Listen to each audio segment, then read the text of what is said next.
അതിൽ ഈ ട്രെയിലറിനെ കുറിച്ച് പറയാൻ വളരെ മനോഹരമായ ഒരു ട്രെയിലർ.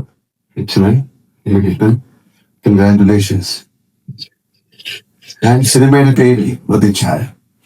ഇങ്ങനെ പ്രതിച്ഛായക്ക് ഒരു മങ്ങലും ഈ സിനിമയിലൂടെ ഉണ്ടാവില്ല, ഒരിക്കലും. അത്രയും മനോഹരമാണ്. കാരണം ഈ സിനിമയുടെ കുറിച്ച് ഉണ്ണികൃഷ്ണൻ പല പ്രാവശ്യം എന്നോട് സംസാരിച്ചിട്ടുണ്ട്. ഇതിൽ അഭിനയിക്കുന്ന ആൾക്കാരെ കുറിച്ച് ഒരുപാട് പേരെ അദ്ദേഹം ആലോചിച്ചിട്ടാണ് ഈ സിനിമയിലേക്ക് കൊണ്ടുവന്നിരിക്കുന്നത്.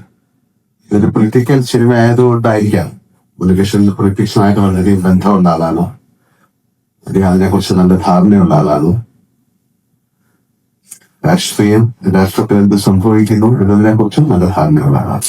ആ ധാരണ ഈ സിനിമയിലൂടെ കാണിക്കും. ഉണ്ണികൃഷ്ണൻ 5 സിനിമകൾ ഞാൻ അഭിനയിച്ചിട്ടുണ്ട്. 5 സിനിമകളും എന്നെ സംബന്ധിച്ചിടത്തോളം ആസ് എൻ ആക്ടർ വളരെയധികം സന്തോഷം പകർന്ന സിനിമകൾ തന്നെയാണ്. പിന്നെ ആ സിനിമയെ കുറിച്ച് നല്ല ധാരണയുള്ള ആളാണ് ഉണ്ണികൃഷ്ണൻ. നന്നായിട്ട് സിനിമ എടുക്കുന്ന ആളാണ്. മറ്റുള്ളവർ മോശക്കാരനല്ല. അർത്ഥം ഒരു സിനിമയ്ക്ക് വേണ്ട രീതിയിൽ ഉണ്ണികൃഷ്ണൻ ഞാനുമായിട്ട് ചെയ്തിരിക്കുന്ന കൂടുതൽ പോലീസ് സ്റ്റോറീസാണ്. 2-3 ഒരുപാട് പോലീസ് ഓഫീസേഴ്സ് നമ്മളോട് സംസാരിക്കുമ്പോൾ വളരെ എടുത്തു വന്നിട്ടുള്ള ഒരുപാട് സന്ദർഭങ്ങൾ അത്തരം സിനിമകൾ ഉണ്ടായിട്ടുണ്ട്. അത് അവർക്ക് മാത്രം മനസ്സിലാകുന്നതാണോ എന്ന് എനിക്കറിയില്ല. പക്ഷെ ഒരു ഇമോഷൻസ്, അവർക്കൊരു പ്രത്യേക മാനസിക അവസ്ഥയുള്ള ആൾക്കാരാണ്. ഞാനിപ്പോ ഒരു പോലീസ് ഓഫീസറായിട്ടാണ് സിനിമ ചെയ്തുകൊണ്ടിരിക്കുന്നത്. വളരെ വ്യത്യസ്തമായ മാനസിക വികാരങ്ങളുള്ള ആൾക്കാരാണ് പോലീസ് ഓഫീസേഴ്സ്. അപ്പൊ അവരുടെ അത്രയും ഡീപ്പായിട്ടുള്ള സെൻസിറ്റീവായിട്ടുള്ള ഇമോഷൻസിനെ ടിക്കിൾ ചെയ്യാൻ പറ്റുന്ന ഒരുപാട്. പക്ഷെ ബാലചന്ദ്രൻ അദ്ദേഹത്തിന്റെ തുടക്കകാലത്തെ സിനിമകളിൽ ഞാൻ അഭിനയിച്ചത് എന്റെ തുടക്കമായി കേൾക്കാതെ ശബ്ദം വേറെ 100 സിനിമയാണ് കേട്ടോക്കുന്നത്. അദ്ദേഹം ഏറ്റവും മനോഹരമായിട്ട് ഈ സിനിമ ചെയ്തു എന്ന് ഉണ്ണികൃഷ്ണൻ എന്നോട് സംസാരിച്ചിട്ടുണ്ട്. കാര്യം ആ ഒരു കഥാപാത്രം എന്ന് പറയുന്നത് ഉണ്ണികൃഷ്ണനോട് സംസാരിച്ചപ്പോൾ പറഞ്ഞു, ആ സിനിമയുടെ സെൻട്രൽ ക്യാരക്ടർ അത് അതിശക്തനായ ഒരു പെർഫോമർക്ക് മാത്രം ഹാൻഡിൽ ചെയ്യാവുന്ന ഒരു ക്യാരക്ടറാണ്. അതുകൊണ്ട് ആലോചിച്ചിട്ട് അവസാനം ഉണ്ണികൃഷ്ണനോട് ചോദിക്കുകയും ചെയ്തു.